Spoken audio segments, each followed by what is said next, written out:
are back, ladies and gentlemen. It is Friday, July 28th, 2017, all day long, and we are back with Side B. It's that tech support time. Time to answer some of the questions from the people. I'm taking off the blazer for this. Oh, it's time to get casual. So casual. Super casual. There we go. Let me just change this to that. And we are good to go. But yes, welcome back, ladies and gentlemen.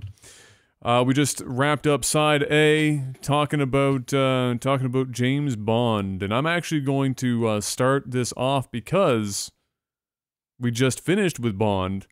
What? Oh, this is from Cyclonics. I'll start this off. This is from Cyclonics, who asks, after Daniel Craig, who could be the next James Bond? Name, the top 5 Bond actors. I mean, there's barely more than 5 Bond actors to begin with, but we already kind of talked about our favorite Bond actors, but we can reincorporate that. But I think the first part of the question is, who do you think could be the next Bond? And then, you know, let's go with our top 3, even though we kind of touched on that last time. We can touch on it again. All right, well, my number 1 is Idris Elba. I mean, I've mentioned it many times before. He was rumored. Okay. I mean, he was shopped around apparently by the studios and the executives. It didn't pan out. So yeah, we never know. It still might happen at some point. So I would say Idris Elba would be a number 1, just because, not because I want to see like a black Bond. There's none of that. I could care less about color. It's just he is that type. He's almost like if Denzel were to be a Bond, but not as Denzel-y. You know, yeah. There's a legitimate. He's a legitimate actor that can do action. That is, you know, a big dude, good looking.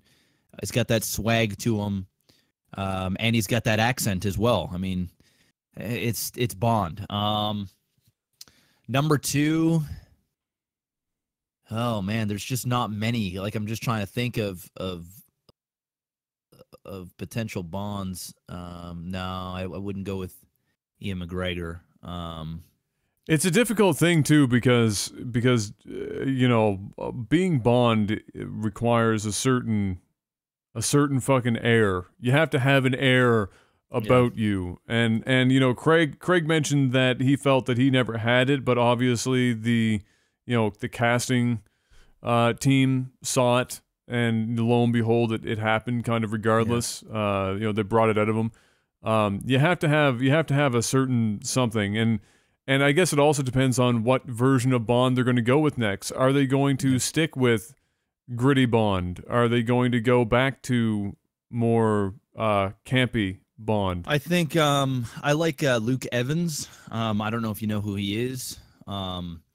Give me some of the stuff he's done, I might. He was just in Dracula. He played Dracula. He actually played the what's his face, the douchebag in was it Cinderella or not? Beauty and the Beast. He played the main douche guy. Yeah. He's got that. He's got here. I'll post a link of him. Luke Evans.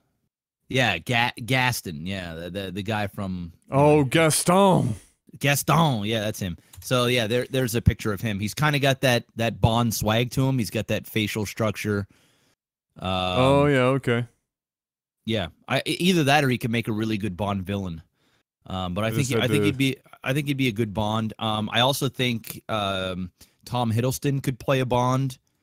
But I would probably go with Michael Fassbender. I think he would be a good Bond as well.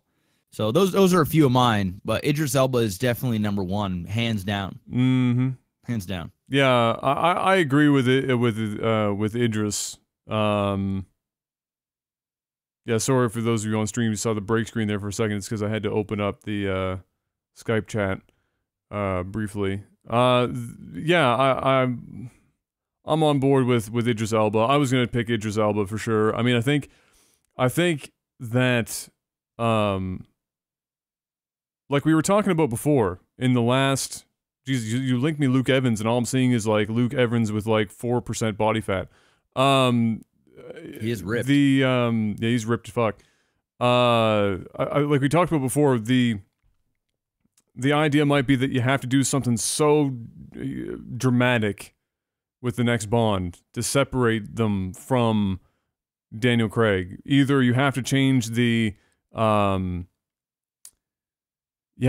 tone of the movies, like you have to go back to the campy shit, or you have to do if you do gritty again, you might have to change the version of gritty that you're giving. Something has to change, because otherwise it's going to feel weird, and it feels like you're trying to fill Craig's shoes instead of branching off and doing something new.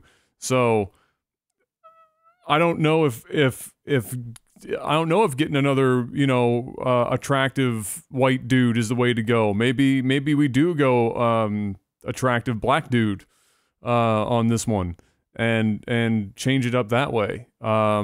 We all know that's going to be more than dramatic enough for people to perk up and pay attention. It's all it takes these days. But it's also different enough that they don't really need. I mean, they're going to compare him to Craig. Yeah, of course.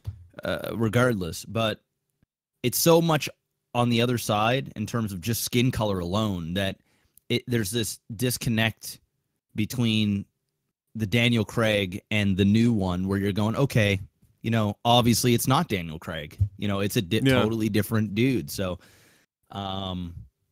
yeah, I'm there. I named a few, but really it's Idris Elba or just keep Daniel Craig. Please just pay him what he wants. You're making over $1 billion a movie at the box office anyway. Pay Daniel Craig whatever he wants and keep Daniel Craig. I don't know, I wouldn't be able to come up with Bond ever. I think Bond is a character that probably takes a group of people a good period of fucking time to sit down and come up with an answer for who becomes Bond. That is by no means a small process, and I don't think like back when they made the move from Brosnan to Daniel Craig. I mean, who the shit sat down and thought to themselves, who would make a dope Bond? Daniel Craig. I don't think that name came to mind for anyone. Really, except for a few people that were paid a good amount of money to sit down and come up with who was going to take over the reins and carry Bond into the new millennium, and more so even into an almost new genre of action film. So yeah, very difficult for sure. I would be okay with Elba. I would have to maybe watch more Elba related stuff to see if he's got that in him enough to pull me out of his other characers. Dude, you have that problem a lot, dude. You don't see enough movies. No. Like, I don't. No. I'm not letting you walk away from it. No, you're mishearing me right now. I know what you're saying. Okay. About to say. I'm not saying that he's going to pull me out of a fucking movie. That's not what I'm saying. What I'm saying is when of all the stuff I've seen Idris Elba do, I don't know if I'm not seeing Bond swag in there. I'm seeing cold, hard, calculated. So he's got that down, but the stuff I've seen him in, I haven't seen the air that we're talking about. I'm not talking about getting pulled out of the movie because Idris Elba's doing Bond. I would like to see Idris Elba be Bond. I would just be interested to see how he becomes. Like I said, you don't watch enough movies, man. You don't watch enough. You've watched Sherlock and that's what's that series that you're watching with him in it, or is that you? Was that somebody else? No, that was me. Now that you've stumbled on, I'm not going to Luther. So like and obviously I've seen him do scant other shit, but that's why I'm saying, that's why I prefaced it with saying I haven't seen enough of his stuff to be able to see him in that, so I'm interested to see how he becomes, Bond swag, which is its own fucking brand of swagger. So it would be cool to see Idris do that. Chris Evans, Chris Evans almost looks like a Bond villain. I don't know if he looks like Bond. Like, he looks like a Bond villain to me instead of an actual Bond. You mean Luke Evans? Luke Evans, sorry. Not Chris Evans. Luke Evans, the guy you link. Chris Evans, a totally different fucking person. But yes, that would be my take on those two guys. I mean, again, though, I think when it comes to Bond, it's a very difficult casting, to say the least. And I don't actually envy the people that have to choose the next Bond, even a little bit.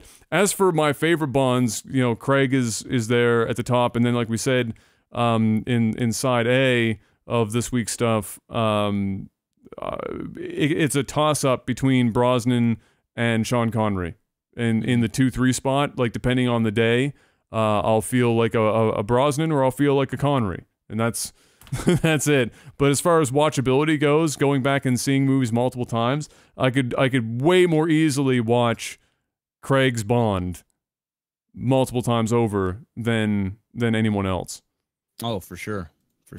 All right. Yeah. Well, that's a lot of Bond talk, so let's move on to if you were starting a restaurant. So this one is from Toad of Steel. Who is one of our fucking $100 ballers. He's got a big dick. Oh, he's been stacking them now for months. Yeah. So just thank you so much.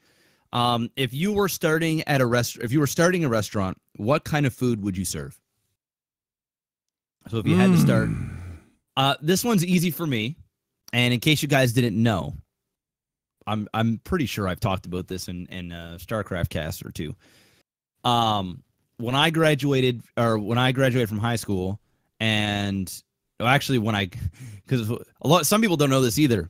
When I graduated from high school, I went back to high school to upgrade my classes to get a higher scholarship, because here, if you had a mother, like a single parent, and then also if you were African American and you had a certain percentage of a grade. I think there was, if you just graduated and you had more than a 60%, I think, I could be wrong with these numbers, I think it's 60 or 65, you got a $2,500 scholarship to a university. If you had an 80% or more, then you got a $7,500 scholarship. So when I graduated high school, I was in the 70s%. So I was not far off of the $7,500. So at the time, my girlfriend, she was a year younger than me, so we were attached to the hip anyway. So I was like, okay, whatever. I'll go back to high school for half a year. I'll be able to hang with my girlfriend, and then I'll also be able to upgrade. So I went back to high school. I upgraded, took a couple of easy classes to get my marks up, and that was it. And I had got the $7,500 scholarship. Went to university, took business management at Dalhousie, and the whole process, the whole thought of it was to open up a chain of donaire shops. So whenever I went, the reasoning behind it was whenever I went to Montreal, because I loved going to Montreal. That was like, I was seeing a girl out there for a while. So I would go out there like every 3 months. And every time I went there, I would always want to have a donaire, but they don't have donaires there. They have like the gyros or whatever they call them there, heroes, gyros, however you want to pronounce it.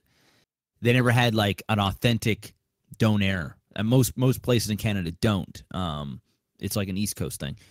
So my thought was, okay, I'm going to go to business school. I'm going to learn how to run a business, and I'm going to open up a chain of donaire shops in Montreal. Like I'm going to open up like a authentic donaire shops in Montreal. So I did a whole business proposal and everything. And yeah, it was cool. I remember I saw one of my profs years later. This was like when I dropped out and I was working at Swiss Chalet. I don't know if I served him or I bumped into him somewhere. And oh no, I saw him at Boston Pizza one night. And he asked me, you know, did you end up doing the donaire things? Because he gave me a really good grade on my like we had to do like a business. I'm sure you've probably done something like that when you were in school too, right? You do what, mock up business plans or something? Yeah. Yep. So yeah, he gave me a good mark on it, and he asked me if I was doing that. That was when I told him, nah, I'm playing video games and shit. So it was something a little bit different. But yeah, so that's easy for me. I want to open up a chain of donaire shops. If you guys don't know what a donaire is, you can go to Google, DONAIRS,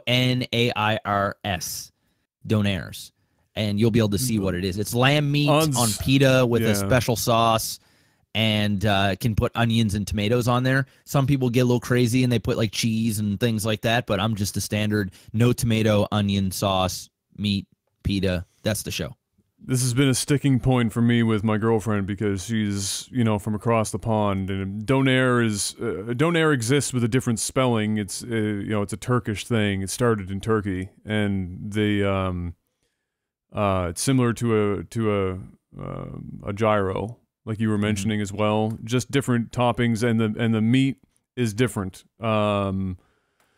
What happened was a guy, like, it was invented, the donair, as Jeff and I would have known it here, was invented here in Halifax, and it was a guy, a Lebanese guy, I believe, who had opened up a restaurant here, and people were coming in and whatnot, but he wasn't selling all that much, and he, you know, the cuisine didn't quite match up with the people that were living here in Halifax at the time, and this would have been, shit, I mean, 70s?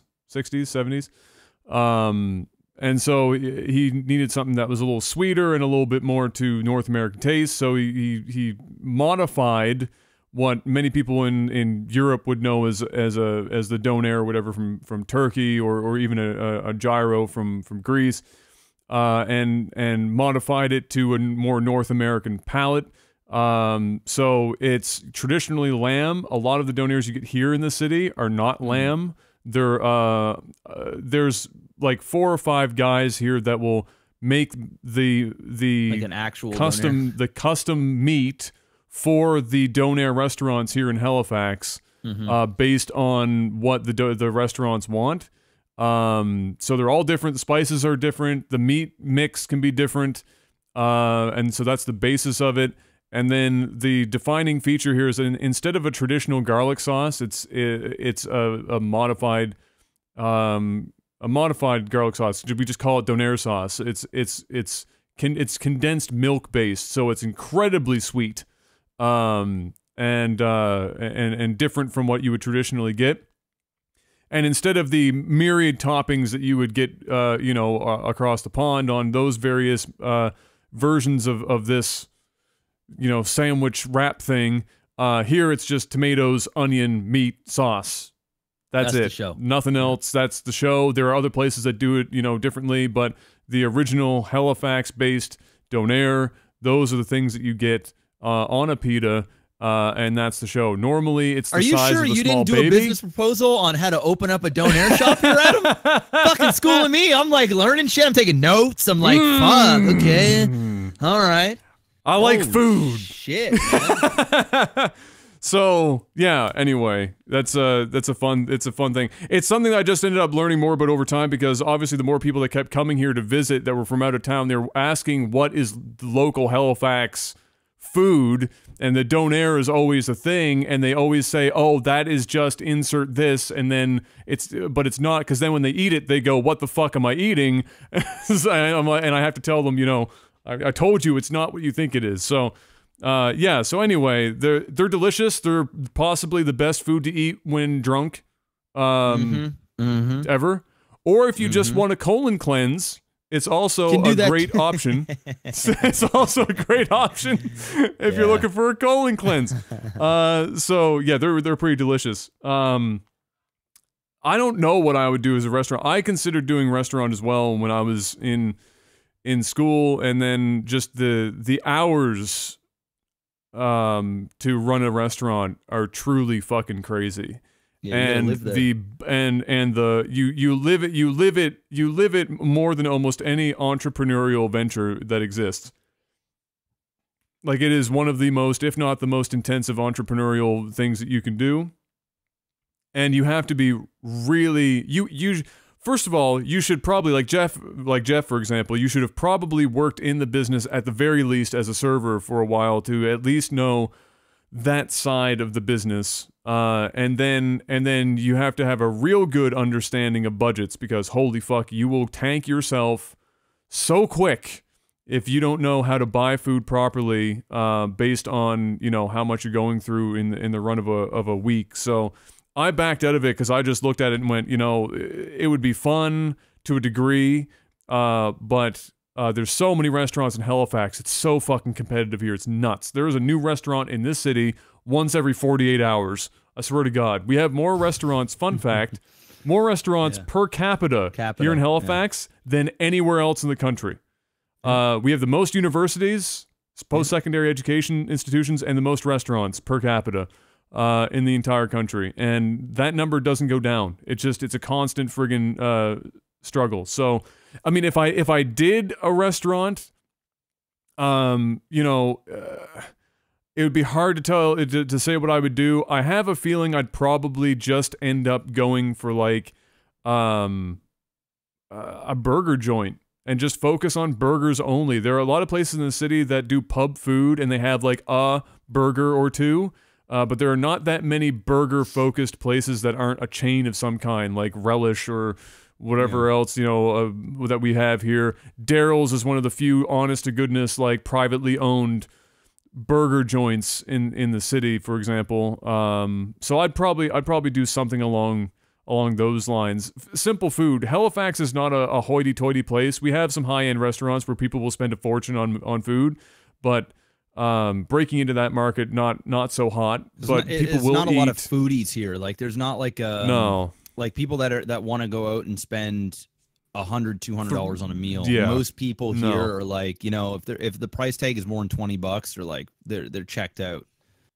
They're checked out. Yeah, exactly. So you want to be shooting for pub type food and then just make a good atmosphere. We're not Vancouver or somewhere where, you know, there's people that have insane amounts of money. I mean, there are people here that have a lot of money, but the vast majority of people are they're you know, middle class, lower middle class income, or old people that don't even, that are just drawing out the last of their pension before they GG out. So I feel like, no, you're right. That's basically it. It's just a bunch of like, you're either old and retired and you want like very specific food, or you have no money. Yep. It's like the two people. So yeah. I'd consider doing. I've always enjoyed the local music we have here in Halifax. We have a shitload of great local artists, and so I'd probably like to have a bit of a pubby burgery joint that maybe once or twice a week had some local music come in. Like Barely's does that downtown. Yeah, it's a good spot. I did Split karaoke Crow there one night too. Split Crow is great. Yeah, it's like because a lot of people that don't know this, Nova Scotia is actually New Scotland. So there's a lot of Scottish music in Nova Scotia. A lot of people wear kilts and all that stuff. And you go downtown, and it's just a lot of great live music. And we're not talking like cover bands, like just good atmospheric music.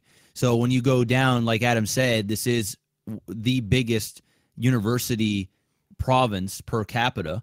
So there's a lot of young people that are downtown. There's a lot of great places to drink, lots of different beers. I think one spot in particular has like 140 different types of drafts on tap, a bunch of different IPAs and different. So it's a great party city, lively city. I think in order to be successful here in Nova Scotia, you'd have to open up some kind of comfort food, because it doesn't matter, you know, like every other you know, great crash that's happened, you know, whether it's in America or wherever, people always have money for comfort food, things that make them feel good, even if it is only for the 10 minutes that they're eating their meal. Even if they're broke, you know, even poor people. And I'm saying this very, you know, painting a big brush here, but people that are very low income, I mean, people that are on even assistance or whatever, they're students, you know, whatever, right? They'll majority of them, they won't have a problem spending $5 on a burger, or a donair or something, because it's cheap, it's quick, and it makes you feel good. And although it's not the most healthiest choice, it's comfort food. And so in order to really make it here, I feel like you would need to do that, or you'd have to be a very specific and specialized thing that nobody else is doing, that there's a high demand for it. But I think even those specialty places, they last for so long, and then that novelty wears off, or there's a new thing that comes out and that people are no longer interested in, unless you're like a Cow's Ice Cream and you made a staple for yourself down on the waterfront. But for the most part, I think it's comfort food. And the majority of the restaurants that are around here are comfort food restaurants. They're just quick, you know, not good for you, but make you feel good type shit. Yeah, exactly. I mean, and there is, you know, something to be said about the fact that the foodieism stuff is starting to hit here. We're getting more food trucks and things of that nature, which normally goes along with the foodie culture. And I'm sure we're going to start to see some more restaurants crop up that do that kind of thing, and get into the you know, you're about to pay $75 a head, you know, for food. But I feel like I guess I don't know how much I feel like that's attached to foodie culture. I feel like foodie culture in Canada skews more towards what's the best food that I can get my hands on, and again, comfort food. What's the best food I can get my hands on? Normally comfort food for a reasonable price, and that's normally, I feel like, what does the best. I mean, unless you're trying to, you know, knock down $300 meals, and I don't think that flies in very many places. Yeah, I mean, it's either that or these you know, these health conscious things, you know, where it's like no this, no that, vegan this, vegan this. Yeah, like really specific shit. You know, those sort of things. But restaurant, like Adam said, the restaurant business is a fucking brutal business. It is unforgiving. Most restaurants that start up are closed within a fucking 2 years, a year, 2 years. Yep. It's really, really tough business, and the margins are fairly small. And there's a lot of theft. There's a lot of waste. You gotta know your shit, man. To be in a restaurant, it is a tough, grueling business. So shout outs to anybody out there that's grinding it right now in the restaurant business, because it's not. You think we got it tough? The restaurant business is on a whole smuff of heifer. It's nuts. It's almost something that you would just want to have so much money that you could pay somebody else to run a restaurant and then just stop by and enjoy your own restaurant. Like that's 100. That's pretty much 100%. Yeah, 100%. Just to have your name up on the fucking wall and just go have a special table for you and collect a check every month and let somebody else deal with the headache. You know, I've always wanted to name my pub the Fighting Mud Crab. From the motherfucking Morrowind. Yeah. The Fighting Mud Crab. The Fighting Mud Crab. That sounds like a fucking pub. Does sound I'd like go a pub. there. I'd go to the Fighting Mud Crab. I'd check it out for sure. I'd check it out. All right, what do we got next? Next one. I'll stay on the food-related stuff. Jeff, you're throwing a barbecue, or better yet, you're at another person's barbecue. Yeah. Barbecue's flaring up, everybody's enjoying themselves, having a beer, somebody's attempting to play badminton in the backyard, but they're pretty shit at it, and they're drunk, so it's not any good anyway. You get offered a hamburger or a hot dog, what are you going for? Hamburger. All day. That's an easy one, Stucka. That's an easy one. It's hamburger, man. Now, do you consider a hot dog as a sausage, or are we talking just regular-ass hot dog? We could lump that in, I guess, because really you're doing one or the other, really. Still hamburger, but sausage is definitely closer. You know what, man? So Dad used to take me back in the day when I used to collect Pokemon cards. Right? We had all. I'm sure everyone's already heard all the Pokemon stories, so I'm not going to go back into the Pokemon story. But Dad used to take me and a friend every Sunday to a flea market, right? And it's funny too, because now I go yard sailing, and Dad used to do some yard sales, and so now when Dad calls me on Saturdays and shit, he's like, "What you doing, bud?" I'm like, "I'm just down at flea market or yard sale." He's like, "That's my boy." So like he doesn't do that shit anymore, but I'm just like my old man. My dad used to do all the same shit. Yeah. So he used to take us to when they used to have a flea market at Penhorn Mall back in the day, and there was a guy there that made sausages. And he was always there illegally, too. Like, they used to give him shit all the time. He used to just post up his fucking barbecue in the front of the entrance. And at the end of the flea market, we would go into the flea market first thing in the morning, be like 9 o'clock. This guy was booting up the barbecue, and the shit was smelling fresh. And, like towards the end of the fucking the flea market, Dad and I'd be rushing to get out there because we were starving. We could smell them sausages. And so we would go out, and this guy had the most amazing hot Italian, and he also had a donair sausage. Oh. My God, bro. Dude, the donair sausage was so fire. So I was on that hot Italian tip for like 2 years. And then I tried out the donair sausage. He ran out of hot Italian one day. Dad and I were salty. We were like, fuck, and it was always between him, and there was a guy that made chicken shish kebabs or whatever, chicken kebabs or whatever. Yeah. So we would kind of go back and forth. But one day this guy had no hot Italian sausages left. He just put them on the thing, and we wanted to get out. So we're like, fuck it, we'll take a Donair one. The Donair sausages were always longer. Like they were like fucking, they were super long. Italian sausages were just like, fucking, Adam's dick regular. Long. Yeah. So just regular ass, regular sausage. No, it was probably like a 5-inch sausage. Oh, so, thanks for giving me all that extra. I appreciate it. I believe. So, so yeah, we got this Donair sausage, and I've been in it. So the Donair sausage, for one, it was the same price. It was like twice the meat. It was like a fucking African American sausage, and it was brown. It was fucking black too, like a Donair. So you put like little onions, like little fucking chops of onions, and then put the Donair sauce on the top, dude. Oh my god. Take a bite into that shit. It was literally like having a Donair in sausage form on like bread, like a hot dog bread. That sounds amazing. Oh, dude, it was fucking like I've had Donair subs and like Donairs. Yeah, Donair everything. But a sausage that was like cooked like a sausage on a barbecue, it was just amazing. So if I could eat those sausages, I would pick that. But I haven't had one since. I have never seen anybody that made one. So you can't go wrong with a burger, man.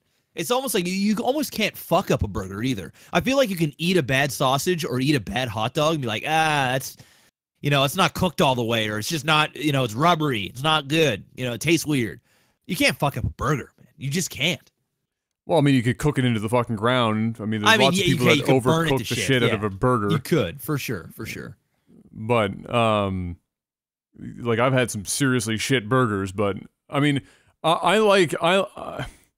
here's the thing. At a barbecue, unless somebody is got a really nice spread of, like, what you're going to put on the burger and everything else and, like, really build it, because for me, a burger, I love burgers. I eat a ton of burgers. It's kind of stupid, really. I need it to be built a certain way. I need to have certain stuff on it for me to want to eat a burger. But when it comes to a hot dog, I don't really need ketchup, mustard, done. And I'm happy. I don't fucking... Now, given the opportunity, the best hot dog, of course, is you get the hot dog, you get the bun, you put some mayo at the bottom of that bun, you then wrap the hot dog through the mayo, and then you get your hot dog and you wrap that bitch in the shittiest processed sliced cheese you can find. You put that in the bun because it's going to melt on there. You put your ketchup and your mustard on top of that, and I will eat 1,000 of those fuckers and drink beer and be way happier than having a regular ass every day somebody's putting on a barbecue burger, because it's. I don't know. I also feel like it's just easier to walk around with a hot dog than it is to fucking walk around with a hamburger. I feel like I have to stop what I'm doing to eat a hamburger, whereas I could go play shitty drunk badminton while eating a hot dog.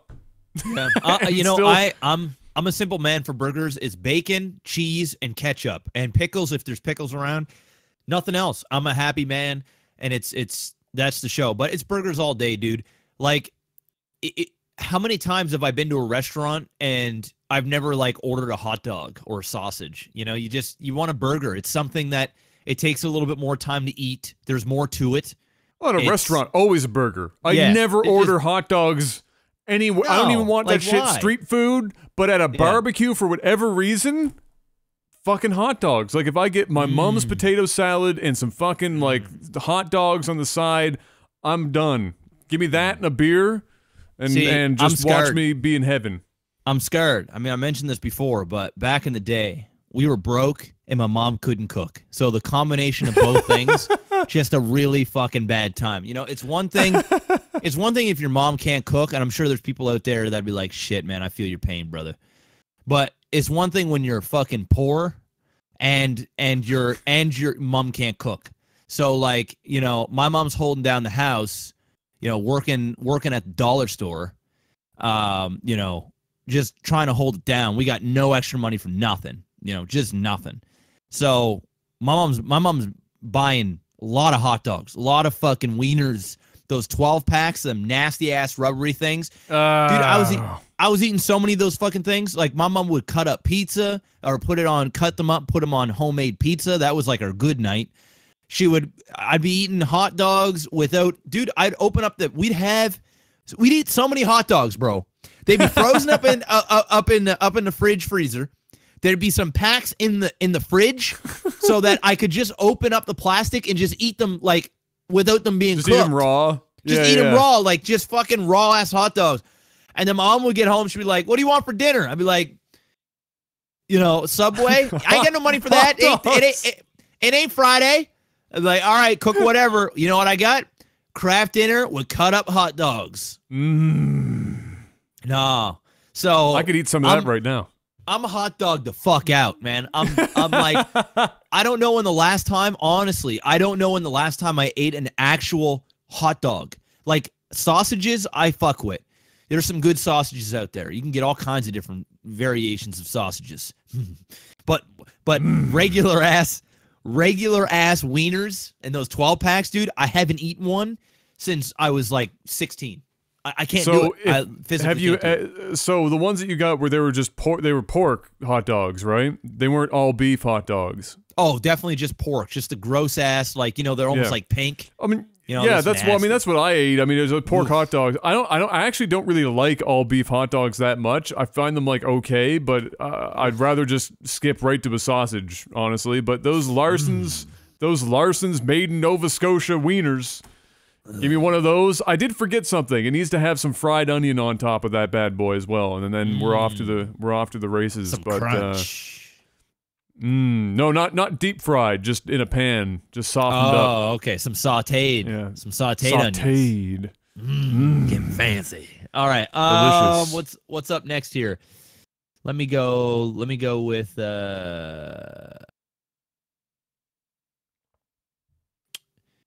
jeez. Oh no, that one's a dumb one. Dude, there's not very many good questions here. Okay. Big Braden or Braden? Big Braden. Big Braden. $10 Braden. Okay, I had it right the first time. Yeah. $10 supporter. He said, "What is your favorite Arnold Schwarzenegger quote?" Oh God. I'm gonna go with "Get to the chopper." I was gonna take that one. Get to the chopper. Okay. I mean, there's a million of them. I guess I'll. Oh man, it's so tough. Like I don't want to say I'll be back. Oh man, dude, I have to go. It's not a tumor. It's not a tumor. No, I have to go with get to the chopper. It's the best one. I got another one. Who was your daddy and what does he do? What does he do? That's another good one. Dude, if you watch, you still haven't watched this movie, Escape, with Arnold Schwarzenegger. I think we talked about it in another podcast. Arnold Schwarzenegger and Sylvester Stallone when they're in jail I never ended up seeing that. Dude, I remember you and I talking about it. Yeah, literally, you have to because you like them both, dude. You're gonna fucking love this movie. And at the end, like the last scene, they like go into like they're trying to get into a chopper and oh really? Yeah, he drops the line. He drops the line. So good. That's awesome. So good. That's fucking awesome. So yeah, I have to go with that. I mean, it's an easy one. All right. Let's see here. In the future, this is from Xavier Page. In the future, or Xavier, depending on who you're talking to, at your D&D money mark, when we hit that 5K eventually, what do you see your characters as in terms of the race, class, ideology? And he said, I won't hold it to you if you change your minds. So you don't have to get that deep of it, because I know you haven't done much D&D, and there is a fair amount of depth to your character, but do you have an idea of what your character would be in D&D? Oh man, does it have to be the same character every time you play, or can it be different characters each time? No, you can. Anytime you roll a character, I mean, there are some people that will create a character and take them into every campaign. But then sometimes if you're in the middle of a campaign and your character gets killed for real, then you've got to re-roll a second character, and the DM will have to work the new character in, and you start from level 1 again. How do you lose a character? Like, how do you die? Can somebody just say, "Yo, I killed you, bitch"? And then you just die? No, because you're all working together in a team, right? So the DM's the only one that's going to, the DM and the dice are the two things that are going to kill you, and it's always the dice. The DM's not going to sit there and be like, I smite you, get fucked. Like, nobody's going to just fucking kill your character. So normally what will happen is you're just going to, a common situation is your group decides to go and do something that they're not quite prepared for. You get yourself in a shit situation in combat. You make some bad moves, or sometimes RNGesus is not on your side, and you're rolling some nat ones, and you're just fucking everything's just falling apart. You hit a 1, and that one sword swipe that you meant to do, all of a sudden you cut off your own leg, and you're fucked. Now you're laying on the ground. Now you're laying on the ground. I think probably. I'm probably gonna go with. Oh man, I don't know. I might try and go with some guy who's like a gladiator, Maximus, somebody like that is that's like a people fear him, or he thinks everybody fears him, and he's got a god complex. Yeah, like he fears nothing. He'll run into battle. He thinks everybody's rallying with him, but really everybody just thinks he's crazy. Probably You're something Leroy like Jenkins. that. Yeah, something like that. Jeff the Barbarian. Yeah, something like that. I'd probably like wear chainmail or like some kind of costume. To like go that. I'd probably be able to stay in character too, because I'd Barbarian's such a broken fucking class too. Or maybe I'm feeling a little goofy. I might go with some kind of gangster. Just be some hard ass gangster that is afraid of spiders, and okay, and listens to country music. Oh God, I drive your truck. Yeah, I don't know. Think of something crazy like that. But yeah, I think probably the Roman god, or a guy that thinks he's a Roman god, that goes around and fucks people up. I have to think of some kind of twisted thing, because I don't want my guy to be a straight shooter. I'd want him to be crazy, but like in his mind, he's totally like legit. Like he believes everything he's doing, but there's a hint of crazy. Everything he does, a hint of crazy. That would be my guy. All right. Okay. That would be okay. So I mean, the character that I would play largely depends on the group I'm with and what other people are going to be playing, and I like to fill a role in. So if somebody's, if we've got everybody wants to be a fucking barbarian, we're going to be dead. So you just gotta come up with some other shit. But the one that I like to go with, I like to be a ranger, and the easiest way to do that is you look at like the Lord of the Rings Rangers, and that's almost exactly what a D&D ranger is like. So like what was the main Rangers guy's name in Lord of the Rings? Fucking what, like Legolas? No, not Legolas. No, Strider. Oh, okay. Yeah. So yeah, that. So bow and arrow and nature leaning. So good at tracking and sensing and stuff like that. And then normally I build a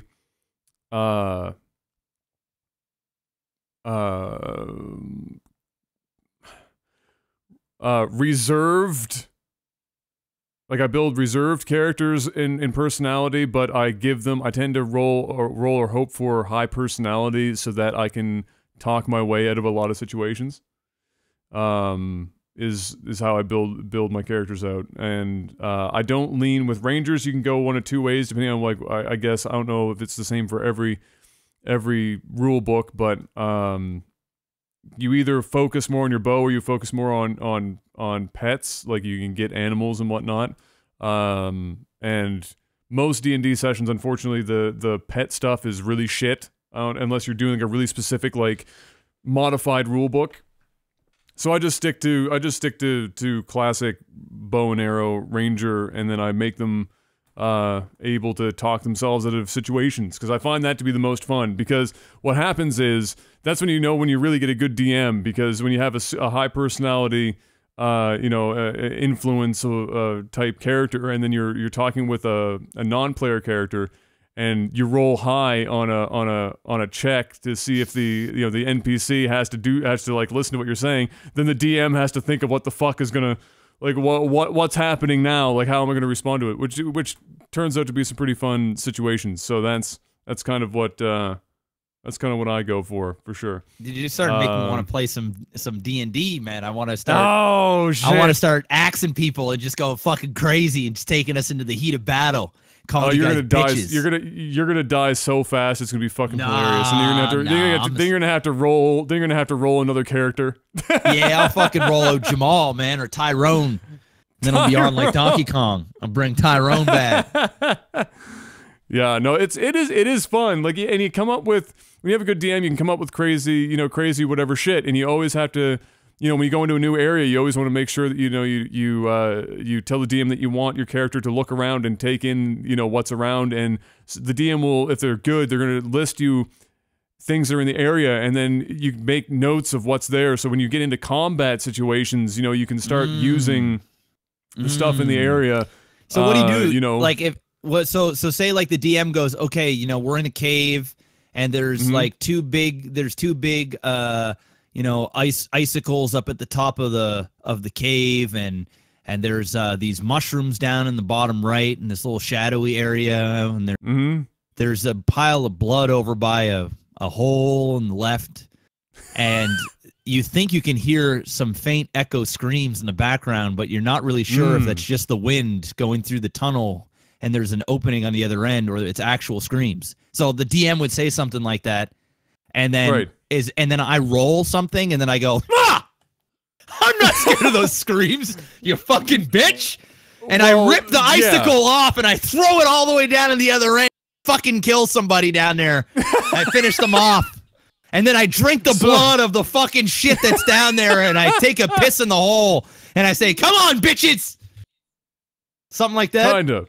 Okay. Similar. So so you'll go in, it'll give you a general idea. Any details? So, for example, a cave would be usually particularly dark, and certain races see better in the dark than others. Certain people have better perception than others, and there are checks to be done based on the area that you're in that will determine how high of a roll you have to be in order to get information, and then how much information you'll actually get from looking around. And the DM gives you that info. And the DM gives you that info. And that's all in his imagination, right? He just kind of makes shit up on the fly? It depends. So, like, if they're using a pre-cooked campaign, there's usually a branching kind of arc for what each scenario can entail. Like, what can happen based on what things. But if somebody sits down and they write their own campaign, then it's really up to them in terms of how detailed. And you have to... A good DM has to be a combination of well-prepared in terms of having already come up with a bunch of situations. Like, you have to get in the heads of your players. Like, what stupid shit are the players going to fucking pull? And then what do I do when that happens and when it doesn't happen? Man. It sounds so cool, bro. It's like the ultimate fantasy. Yeah, and then when it's happening in real time, a good DM also has to be able to think on their feet and be able to modify things as they go. So, that's the challenge of being a DM. Being a good DM is no fucking joke, especially if you write your own campaign. That's some fucking crazy shit, dude. You don't almost have to be like a screenwriter, man. It's like you could fucking make a movie out of this shit. Well, you're making characters, you're writing the story, then you have to write out the general pathing for it of the story and the characters involved. And then you have to come up with scenarios and branching arcs for all of those scenarios, and it's kind of nuts. So, it's a lot of it is a lot of improvisation for sure. So it's fun. Like, if you've ever watched Critical Role or whatever it's called on Twitch. I haven't watched any D&D ever. Like, I've never watched. If you ever wanted to see pretty much pinnacle D&D, watch Critical Role, because Matt Mercer, it's a bunch of like voice actors, and Matt Mercer is one of the greatest DMs of all fucking time, and he's sitting there and he puts on voices for all the characters and shit, and he's an amazing off the cuff coming up with scenarios, and the story and the characters they have going in it's nuts. I haven't been able to keep up with it, but dude, it is absolute. It goes on for weeks. Like, is it like are you done in one day? they just keep going and going and going. So it builds and builds and builds, and the characters come and go, and it's nuts and it's hilarious. They have tons of hilarious moments. They've got moments where people are like fucking heartbroken because people are dying and shit. It's nuts. And Matt Mercer makes it 90% for me because he's the greatest DM, I'm convinced, possibly on the face of the planet. So that's kind of cool. If you have some time, just check that out. Don't like go to the beginning. Just dive in at a random fucking one or whatever. Just listen to see what they're doing. And see how it goes. And watch it live if you can. I don't know when they're streaming them these days if it's right in the middle of your schedule, but yeah, definitely give them a look-see for sure. But yeah, let's D&D hit that 5K can be really goal fun. so we can do our own D&D. You never know, like you never know how funny that would be. Let's hit that goal. Well, it would be lunacy because you've never done it before. I have limited experience. Panic is very experienced, so at least we'd have one of the three of us that you know knows what's up. And so the biggest process for us will be finding a proper DM because they're going to have to be able to mesh with us and be good with new players and be able to also be kind of entertaining because that shit's going to be live. Yeah. Right. So they're gonna have to be ready for that kind of environment. So that'll be interesting to say the least. But yeah, it's pretty good. It's pretty good. But yeah, if you don't know who Matt Mercer is, by the way, he does a ton of voices for games that you likely know and didn't know that he did. Okay. He's McCree in Overwatch is the easiest one. I'm pretty sure he did Resident Evil Neon. He's done a whole whack of stuff. He's constantly doing new games and everything else. He's in. I'm pretty sure Matt Mercer's in Persona 5. So I mean, he does all sorts of stuff. All over the place, and he's running the Twitch game. Oh, dude, that channel makes so much money, filthy money. I think they have. I think they have their sub numbers up. I want to say they're. I mean, I don't know how many thousands and thousands and thousands. I can't remember. Probably like summit levels. Oh, dude, it's nuts. They're making tons of money off it, and the production value is insane. They're in like an actual studio and shit, so it's fantastic. It's a really fun watch for sure. Well, I mean, if you're making that much cash, I'd be making it like my full-blown gig too, man. It'd be so sick. I'd have fucking lights and smoke coming up and shit. Be like fucking a real deal. I'd have like paid actors. Stage crew. I'd have little people like running around in fucking elf suits and be like this. I'd have like a real orchestra behind me playing some music. To fucking Hans Zimmer himself would be doing the music for each individual scene. You know who I would love to watch play D&D? Jack Black. Oh, he would be amazing. Can you imagine watching Jack Black fucking play D&D? How incredible that would be. He would be amazing. Any other questions on there that we've got that are pretty good? We still have enough time for some fills here. So. Well, there's only like one that we didn't. Okay, so this comes from Joe McDong, who is $100 supporter. Damn, let's go. Oh shit, Joe McDong. He said, "Don't know if this question got answered, but I'll put it there anyways in case it didn't. You swap with each other's bodies for one day. By the end of the day, you swap back to your own body. The goal is to make whoever you swap with as sour about life as possible by the time they swap back. What do you do? If you want, you can change the goal to just what would you do for the day in each other's body, or answer both. So do have fun with it. Thanks for answering. Yours truly, Joe McDong. Smile on." All right. This is what I do. This is what I do. Step 1. I accidentally knock over the 2 Dragon Ball Z housings behind Jeff, and oops, they're all broken. What? You're such a dick. Why? Step 2. I just got really drunk, and I was dancing with John Cena, and all of a sudden they just fell over. So that's just highly unfortunate. Step 2 is I have a change of heart, and I want to be kind to the environment. So I sell your car, and I buy a Toyota Prius, and I put that in the driveway, and then I take the rest of the money and I give it to the WWF. To spend it with as they will. And then Just as a I guess no, you know what? I think we'll stop there. I think that's good. That's it. That's the best you got, bitch. That's the best you got. I don't want to get any more, you know, savage than that. We'll leave it at that. All right. Well, I go down to I'm just wondering where this is gonna go. I have ideas, but let's see where it goes. All right. I get ready for a fun night, and I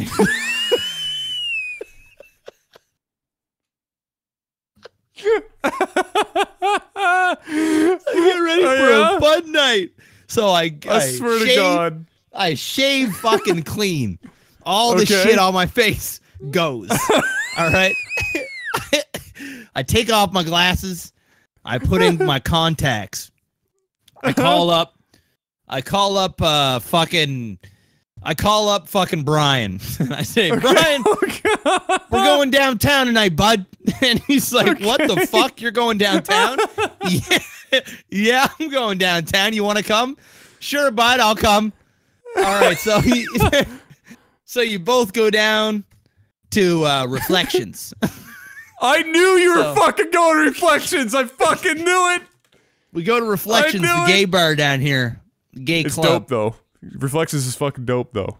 And I go up to the bar and I just start buying guys drinks. You know, I just buy drinks.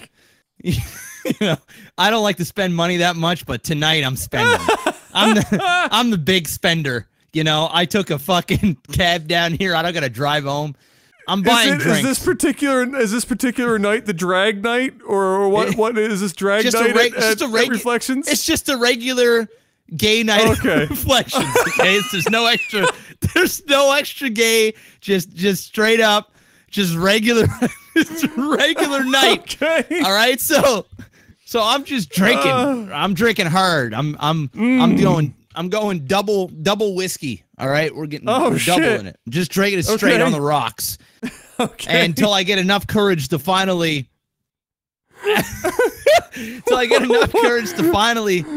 ask a guy if he'd fuck me in the ass.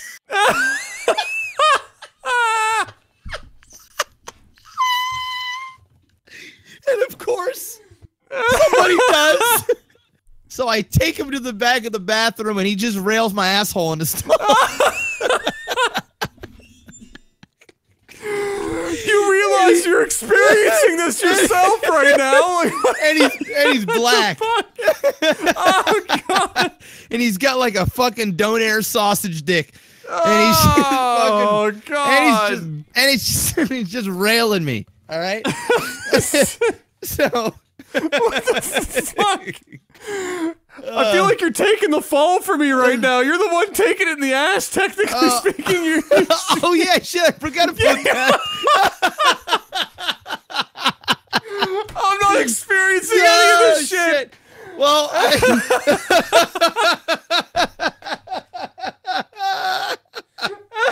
fuck! I didn't think this one through. All right,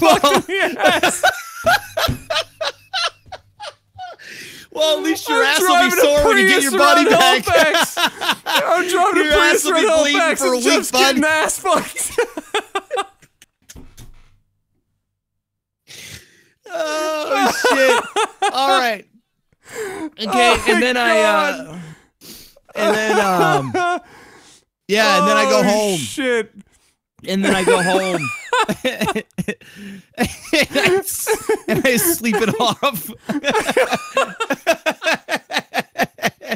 And then you get your body back and you wake up and your ass is stretched and it's sore. So that was my whole thing. But I totally forgot I'm the one getting fucked the whole time. So just forget about it. I just get a sore asshole the next day. And then you're like fucking. You get home, your car is sold. There's a Toyota Prius in the driveway, and you just had an epic ass fucking the night before. What a shitty day! I got fucked twice. My fucking shit's bent over. I got a Prius in the front yard, and I got fucked last night. It's just not a good time, dude. Oh my God. Oh my Lord. Okay. Yeah, you definitely got the raw end of that bargain. Fuck. Holy shit. Well, that's a good place to end side B. Oh God. Well, I appreciate you taking the fall for me, dude. Really, I mean, I didn't think it through, man. I thought you were the one receiving the punishment, dude. I'm so yeah. I'm just waking up going, man, did I take a mean shit last night or what happened? Oh fuck. Then you gotta go home and be like, Kayla, I'm sorry, but I had an experience. It was the double whiskeys. Damn double whiskeys. Damn fucking get you every time. On the rocks. Fucking A. All right, well, there's the way to end it right there. Ladies and gentlemen, after that lovely escapade, we're gonna end side B for this week. Jeff's gonna go think about his choices. But we will be back. I said regular gay shit. Like what the fuck? Like was there different levels? Not the extra gay shit, just the regular just a regular gay night at Reflections. You just walk in, everybody's wearing like pink shit and fucking just high heels and on the talking real, about Will and Grace. The best, I swear, I'm not even saying this, like just to say it. But the best night I've ever had at downtown was at Reflections. It is actually the best nightclub it's incredible. I was ever. Good music. The people are funny. It's good. It's not like, it's not. You don't see all these like douchebags like trying to like pick up chicks and just act like a dick. It's like a legitimately good club. But that night I was looking to get one. You were looking to get it for and you got anyway, it. but I ended up getting it. So. The bathrooms are rough. We need that animated, and we need to have just me driving past Reflections in a Prius and Jeff stumbling outside, walking like he's gonna stick up his ass. Oh, it's good stuff. All right, well, ladies and gentlemen, that once again, amazing time. Hopefully you enjoyed that. We will be back next Friday, same bat time, same bat channel. Yeah, that's gonna be it. So until next time, let's shout out our lovely Patreon producers, none of which have chosen to go to Reflections and have double whiskeys, I'm sure. We've got Jetrix at that $500 tier, B Stall at the $250. Damn. And then we got 10 of the $100 hitters at Joe McDong, who was probably at Reflections. Sir Holmes, Postal Panda, Jamaican Jazz, Adam B, Toad of Steel, Naily, Derek P, Fricey, and Ice Wolfie. Thank you all for your patronage. Let's fill up that $100 slots so that we can do a D&D, boys. I believe. Yeah, let's get the D&D going. Let's fill up the 100-sheet slots, even if it is for a month. I want to do one. Just D&D. We'd have to figure out logistically how we were even going to swing that. Oh, we'll figure it out when the time comes. Let's hit the goal. We've got the magic. Let's hit the goal. All right, ladies and gentlemen, until we see you next time, thank you so much for watching. It's been a pleasure as always. Another Technical Alpha in the books. We'll see you guys next week. Peace.